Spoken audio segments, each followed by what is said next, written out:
William Whalen here for GetMoreSports.com, and we're going to look at a couple of picks to click for this weekend's college basketball action. A number of highlight games all across the country.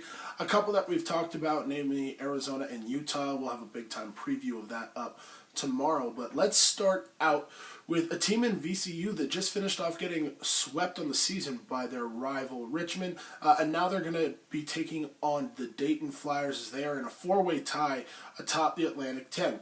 The Rams need to get Graham back in the fold. They need to recommit themselves to defense. The havoc works, but when a team game plans for it, when a team has time to prepare, when a team has shooters, it makes it quite difficult. Let's see what they can do against Dayton. Of course, Dayton's going to be playing small ball, as we know, but I believe VCU will get this done. I believe they will beat Dayton, but nonetheless, you got to watch out for the Flyers. I mean, I think Michael Krumholtz and I on the podcast have talked enough times about this team, and you don't want to mess with destiny. And Dayton certainly got a little bit of that on their side. Another matchup that we need to look at, of course, in the Missouri Valley Conference is number 10, Northern Iowa, number 11, Wichita State, two big-time mid-major programs, that might even be considered high majors by some, especially with Wichita State's season just a couple years ago. I want to really talk about Seth Tuttle. He leads his team in points, rebounds, and assists.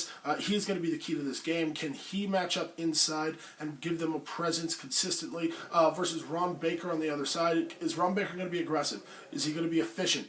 Certainly one of the more dangerous players in the mid-major ranks. Watch out for that game. Of course, I am going to go with Wichita State. I talked about that on the podcast. They've got a big-time home winning streak, and I don't think it ends here.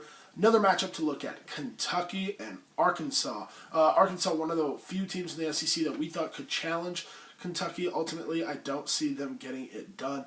Kentucky is only getting better. Kentucky is on a roll, and I'm going to go with the Wildcats. Another big matchup in the Big 12 is going to be West Virginia and Baylor. Baylor coming off a huge win in Ames over Iowa State to keep the Cyclones out of first place and firmly in second place in the Big 12. Baylor's going on a bit of a run here. Of course, West Virginia has played extremely well as well. I don't want to discount them by any means. However, I feel more comfortable going with the hot hand right now, and the hot hand is Baylor. West Virginia is going to be looking for some payback for earlier in the year.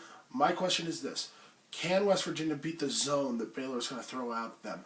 Rico Gathers swarms up rebounds like they're hotcakes, so I definitely look for him to have a big game. But also, Taurean Prince has been playing very well.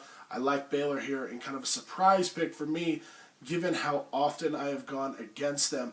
Another really intriguing game is going to be SMU and UConn. I really like what I've seen out of SMU to kind of rebound. Of course, they're tied in first place in the conference with Tulsa.